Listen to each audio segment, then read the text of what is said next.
அபயம் இருக்க எனக்கென்ன கவலை, எப்போதும் உன் பிள்ளை எனக்காய் உனக்கன்றோ கவலை.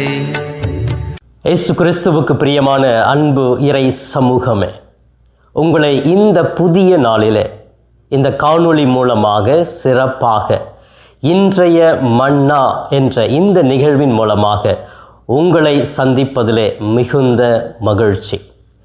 பிரியமானவர்களே, தவக்காலத்தின் 14வது நாள், 14 நாளை கடந்து விட்டோம்.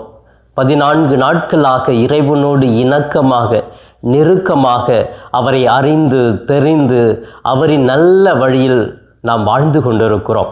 இப்படி வாழ்கின்ற கடவுளுடைய அருளை பெற்று கொண்டிருக்கிற ஒவ்வொருவரையுமே வாழ்த்துகிறேன். உங்களுக்காக இன்னும் சிறப்பாக ஜெபித்து கொண்டிருக்கிறேன். இப்படிப்பட்ட நல்ல ஆன்மீக தூய்மை, உள்ள தூய்மை ஒவ்வொரு நாளும் கடைபிடிக்க உங்களை வாழ்த்துகிறேன். பிரியமானவர்களே, இன்றைய மன்னா என்ற இந்த நிகழ்ச்சியிலே சிறப்பாக இன்று நம்முடைய தாயாம் திரு அவையும் நம் ஆண்டவர் இயேசு கிறிஸ்துவும் நமக்கு இன்று கொடுக்கிற மன்னா மத்தேயு நற்செய்தி 23ஆம் அதிகாரம் 1-12 முடிய பகுதிகள். இந்த பகுதியை வாசித்து பாருங்கள், அவ்வளவு தெளிவாக இருக்கிறது.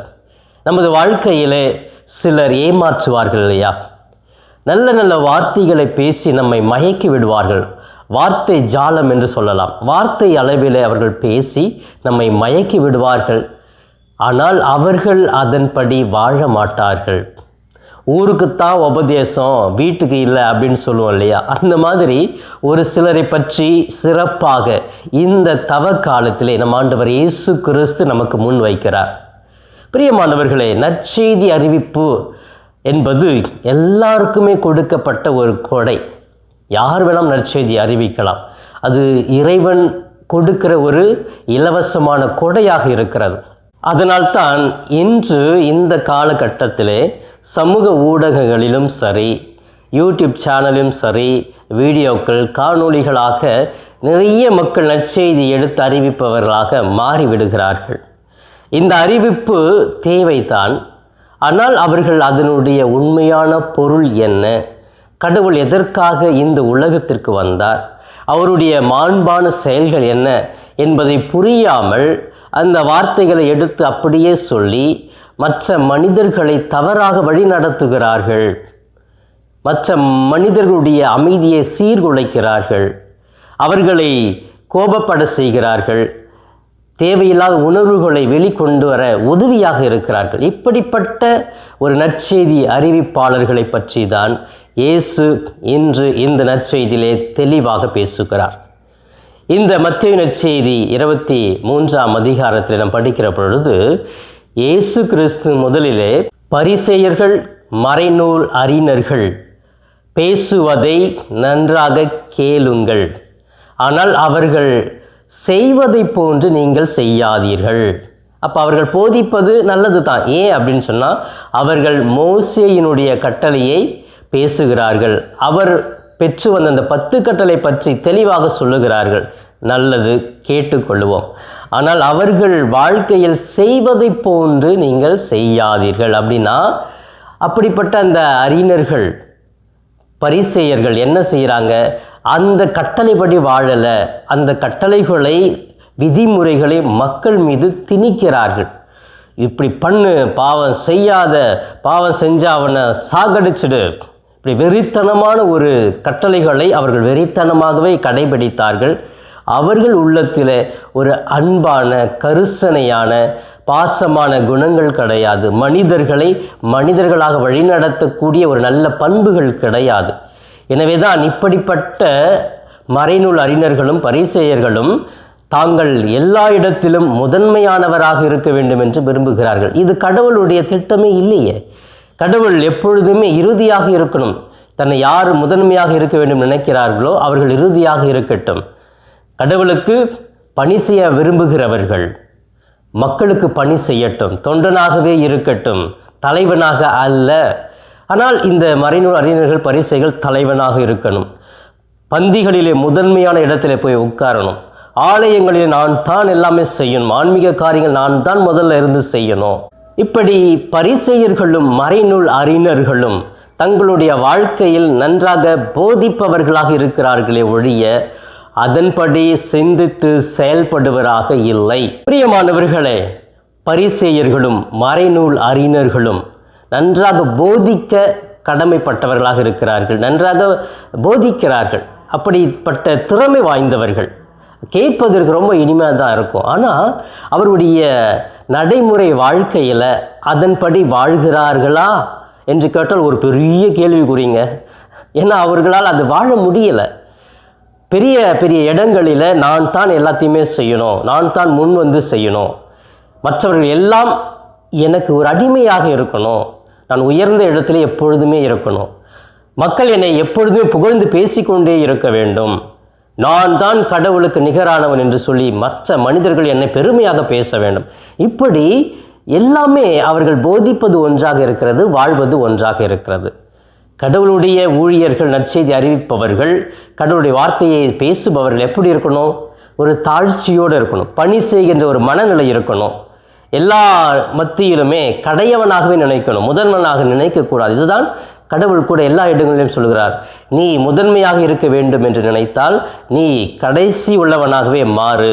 அப்படி என்ற ஒரு வார்த்தையை, ஒரு நல்ல செயலை, பண்பை ஆண்டவர் இயேசு கிறிஸ்து முன்வைக்கிறார். ஆனால் இப்படிப்பட்ட மறைநூல் அறிஞர்களும் பரிசேயர்களும் செயலில் எந்த ஒரு காரியமும் கடவுளுக்கு நிகரான காரியங்களை செய்யவில்லை.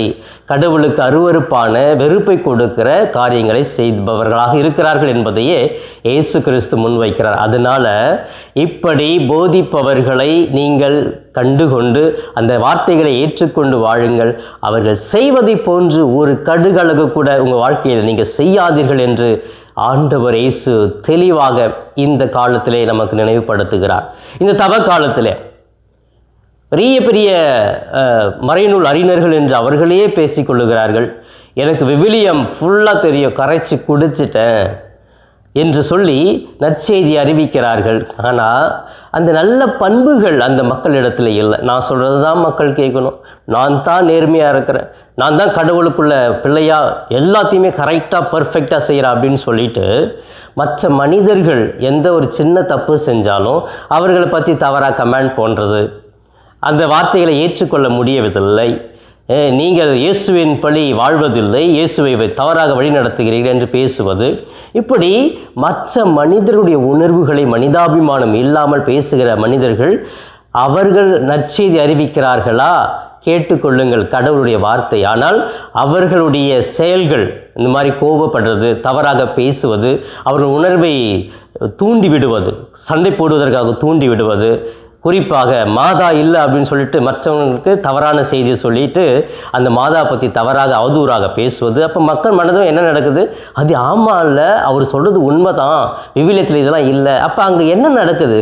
கடவுளுடைய வார்த்தையை, அன்பான வார்த்தைகளை புரிந்து கொள்ளாமல் அங்கே சண்டை போடுவதற்கு ஒரு தளமாக ஏற்படுத்தி கொடுக்கிறார்கள், பிரிவினையை ஏற்படுத்துகிறார்கள்.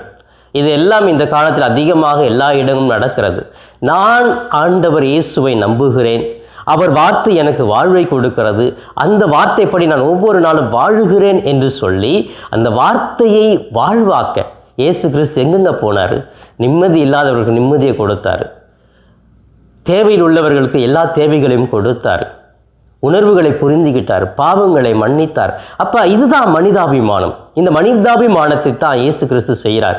அவர் செய்த வேலையில் போய் குறை சொல்லணும், ஆமாம்மா யூதர்கள் பற்றி இப்படி சொல்கிறாங்க, அதை பற்றி நீங்கள் செய்யாதீங்க, அப்படி கம்பேர் பண்ணி, எந்த அரசனோட கம்பேர் பண்ணி அவர் இதெல்லாம் செய்யாதீங்க, அவன் நம்ம வழி நடத்துறது சரியில்லை அப்படின்னு சொல்லிட்டு இயேசு ஏதாவது இந்த வேலையை செஞ்சாருன்னு பார்த்தீங்கன்னா கிடையாதுங்க. அந்த மாதிரி இயேசு செய்யவே இல்லையே. போகிற இடத்துலாம் நல்லதாகவே செய்ய போகிறாரு, நன்மைகள் மட்டும்தான் செய்கிறார். அந்த மாதிரி நம்முடைய வாழ்க்கையில் நல்ல பண்புகளை மட்டும் நான் செஞ்சுக்கிட்டே போனேன்னா நான் போதிப்பதும் நல்லதாக இருக்கும், நான் செய்வதும் நல்லதாக இருக்கும். அன்பானவர்களே, இதைத்தான் நற்செய்தியில் கூட போலி இறைவாக்கினர்கள் அப்படின்னு சொல்லுவார். நம்ம பகுதியில் படிக்கலாம், போலி இறைவாக்கினர்களை கண்டு எச்சரிக்கையாக இருங்கள். எனவே இயேசு நமக்கு இன்று இந்த தவக்காலத்தினுடைய 14வது நாளில் என்ன செய்தியை சொல்லுகிறார்? முதலானோர் கடைசியாவர், தன்னை எல்லா காரியங்களிலும் தலைவன் என்று சொல்லுகிறவன் தொண்டனாக இருக்கட்டும். இது ஒரு நல்ல பண்புங்க. இதைப்போல் யார் செய்கிறார்களோ அவர்கள்தான் கடவுளுடைய வார்த்தையை போதிக்க தகுதியானவர்கள். அப்படியே மக்களுக்கு அறிவுரை கூறுவதிலும் நல்வழிப்படுத்துபவதிலும் திறமை வாய்ந்தவர்கள், கடவுளால் அனுப்பப்பட்டவர்கள் என்பதை புரிந்து கொள்வதற்காக இந்த நாளிலே சிறப்பான தெளிவு. தவக்காலத்தில் நிறைய காணொளிகள் இந்த பாஸ்டர் இதை பற்றி பேசுகிறாரு, இந்த சகோதரி இதை பற்றி பேசுகிறாங்க, நன்றாக இருக்கிறது, உண்மையாக இருக்கிறது, என்னை சிந்திக்க வைக்கிறது, எனக்கு கோபத்தை உண்டு பண்ணுகிறது அப்படின்னு நம்ம நிறைய நேரங்கள் நினைச்சோம் அப்படின்னு சொன்னால், நாம் தவறான இறை வார்த்தையை கேட்டு தவறான மனிதனுடைய வாழ்க்கையை பின்பற்றுகிறோம் என்று அர்த்தம். அப்படி தவறாக வழி நடத்துபவர்களை பின்பற்றாமல், யார் மனிதாபிமானத்தோடு மனிதர்களுக்காக நல்ல பண்புகளை நல்ல உணர்வுகளை, இவருடைய பிரசங்கத்தை கேட்டால் நான் பீஸ்ஃபுல்லாக இருப்பேன், எந்த கோபமும் எனக்கு இல்லை, எந்த ஒரு வித்தியாசங்களும் பார்த்து நான் ஒப்பிட்டு பார்த்து நான் கடவுளை வழிபடுவதற்கு எனக்கு இடமே இல்லை, அப்படியே ஆண்டவரை துதிக்கிறேன், அப்படியே ஆண்டவரை வழிபடுறேன், இதுதான் எனக்கு ஏற்ற ஒரு மறையுரை, இதுதான் எனக்கு ஏற்ற வார்த்தை, இவரும் அப்படி வாழ்கிறாரே என்று சொல்லி அவருடைய வாழ்க்கையை முதல்ல பார்த்து அதுக்கு பிறகு அவர் பேசுவதை கேட்டு வாழ்ந்தோம் என்றால் நாம் சரியான இடத்தை பிடித்தவர்களாக இருப்போம். நம்முடைய மனநிலை சந்தோஷமாக இருக்குங்க. இந்த ஒரு என்னுடைய கால்வெளி பார்க்குறீங்கன்னா நீங்கள் பார்த்த உடனே உங்களுக்கு ஆறுதலை தான் கொடுக்கணுமே ஒழிய மனசில் இருக்கிற அந்த கோபத்தை தூண்டி எழுப்பவோ மற்றவரை பகைவராக பார்க்கவோ செய்யக்கூடாது. இது கடவுள் வெறுக்கிறார், அது கடவுளுடைய திட்டம் கிடையாது என்பதை புரிந்து கொள்ள வேண்டும். எனவே இந்த தவ காலத்தில் சிறப்பாக நான் எல்லாரும் என்னை பார்க்க வேண்டும், எல்லாரும் என்னை புகழ வேண்டும், நான் எல்லாருக்கும் முன்பாக பெரிய உயர்ந்தவன் என்று காட்ட வேண்டும், நான் செய்த பாவங்களை மறைக்க வேண்டும், என்னை பற்றி பெருமையாக மற்றவர்கள் பேச வேண்டும் வழியே என்னுடைய பாவங்களை பற்றி யாருக்குமே தெரியக்கூடாது, அது சீக்கிரட்டாக மறைவாகவே இருக்கணும். இப்படிப்பட்ட உணர்வுகள் இருந்துச்சுன்னா அதை மாற்றிக்கொள்ள வேண்டும். அதே போன்று நான் பந்தியிலே முந்தி இருக்கணும், நான் தான் முன்னாடி போய் உட்காந்துக்கணும், எந்த ஒரு ஃபங்க்ஷனாக இருந்தாலும் நான் போய் முன்னாடி உட்காந்துக்கணும். அப்போ முதன்மையான இடத்தை நாடுவது, ஒரு கோயில் இருக்குதுன்னு வச்சுக்கோங்க, எல்லா ஆலயங்களிலுமே இப்படிப்பட்ட மனிதர்கள் நம்ம பார்க்கலாம்.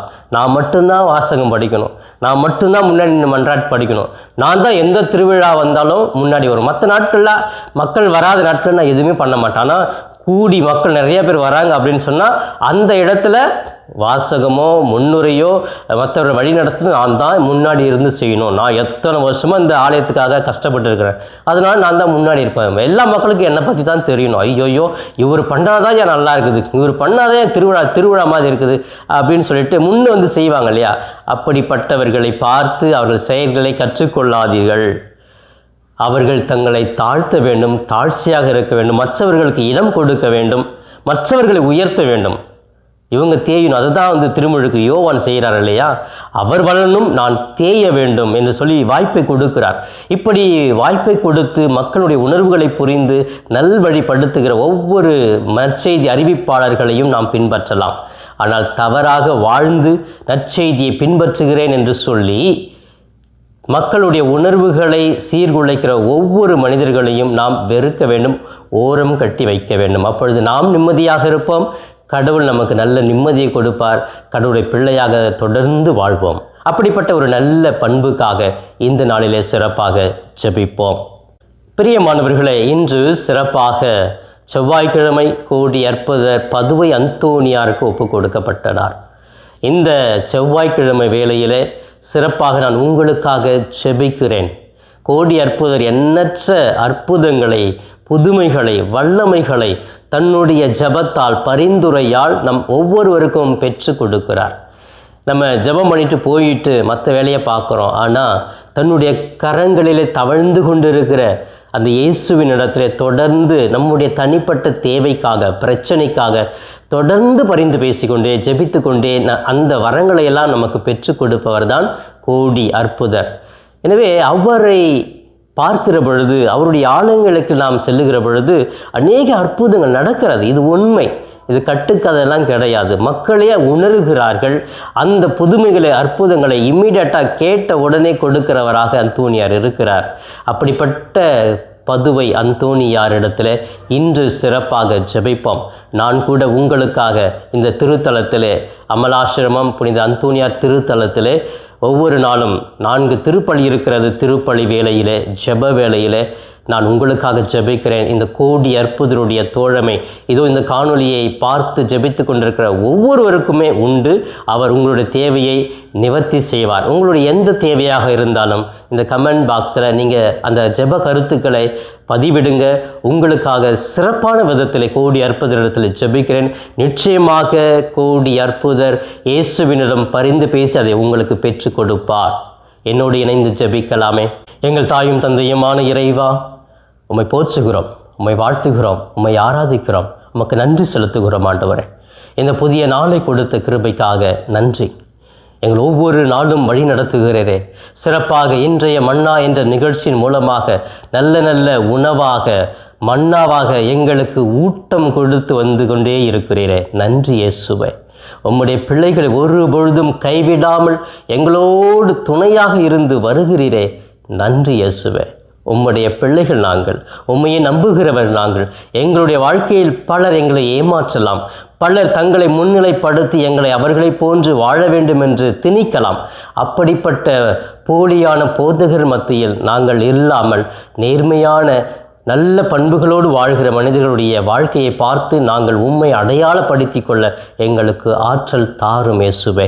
இதோ சிறப்பாக கோடி அற்புதரே, பதுவை அந்தோணியாரே, இன்று உம்முடைய திருத்தலத்தை, உமது ஆலயத்தை நாடி வருகிற ஒவ்வொரு பிள்ளைகளையும், ஒவ்வொரு நம்பிக்கையாளர்களையும் ஆண்டவரை உம் பாதம் ஒப்புக் கொடுக்கிறேன். நம்பிக்கையோடு வருகிறார்கள். அவர்களுடைய தேவையை சீர்தூக்கி பாரும். அவர்களுக்காக அவருடைய கண்ணீரை துடைக்க, அவர் வாழ்க்கையில் பிரகாசத்தை, ஒளியை, ஒரு மாற்றத்தை, புதுப்பித்தலை உணர்வதற்கு நீர் அவர்களுக்காக இயேசுவினிடத்திலே தொடர்ந்து உமது ஜெபத்தினால் தாங்கிக் கொள்வீராக. உமது விருப்பம் என்றால், இயேசு விரும்புகிறார் என்றால் அதையெல்லாம் இன்று இப்பொழுது நீர் கொடுப்பீர் என்று நான் நம்புகிறேன். அவர்களுக்காக பரிந்து பேசும் கோடி அற்புதரே, அன்பு தெய்வமே, இதோ சிறப்பாக இன்று அரசு தேர்வு எழுதுகிற அனைத்து பிள்ளைகளுக்காக ஜெபிக்கிறேன். அவர்களை ஆசீர்வதிப்பீராக, அவர்களை வழி நடத்துவீராக. இன்று முதல் நான் உங்களை ஆசீர்வதிப்பேன் என்று சொன்ன இயேசு தெய்வமே, நான் இதோ சிறப்பாக இந்த வேளையில் இவர்கள் ஒவ்வொருவருக்காக ஜெபித்து கொண்டிருக்கிறேன். இவர்களை இன்று முதல் நீர் ஆசீர்வதிப்பீராக. எல்லா தேவைகளிலும், எல்லா உணர்வுகளிலும் அவர்களுக்கு விடுதலையை கொடுத்து உண்மையான, மகிழ்ச்சியான, நிரந்தரமான வாழ்வை கொடுக்க நான் ஜெபிக்கிறேன். ஆசீர்வதியும் ஆண்டவரே. உம்முடைய பிள்ளைகளை நீர் உமது கரத்தால் தாங்கிக் கொள்ளும். மகிழ்ச்சியை கொடும், மன நிம்மதியை கொடும், வறுமைகளை நீக்கிவிடும். குடும்பத்தில் இருக்கிற கடன் பிரச்சனைகளை நீக்கிவிடும். பல்வேறு பிரச்சனைகள், சண்டை சச்சரவுகள், பிரிவினைகள், குழப்பங்கள் இதையெல்லாம் நீக்கிவிட்டு இவர்கள் நிம்மதியாக வாழ்வதற்கு, இன்று மகிழ்ச்சியோடு இருப்பதற்கு, பார்க்கிற மனிதர்களிடத்திலே செல்லுகிற பயண வேளையிலே தூய பரிசுத்த ஆவியானவர் உள்ளிருந்து அவர்கள் செயல்பட கிருபை செய்வீராக. இவையெல்லாம் எங்கள் ஆண்டவரும் மீட்பெருமான இயேசுவின் மூலம் ஜெபிக்கிறேன் என் ஜீவனுள்ள நல்ல பிதாவே. ஆமேன், ஆமேன். பிரியமானவர்களே, இந்த நாள் இனிய நாளாக, இறை அருளை நிறைவாக பெறும் நாளாக அமைய வாழ்த்துக்களும் ஜெபங்களும். இயேசுவுக்கே புகழ், மரியே வாழ்க.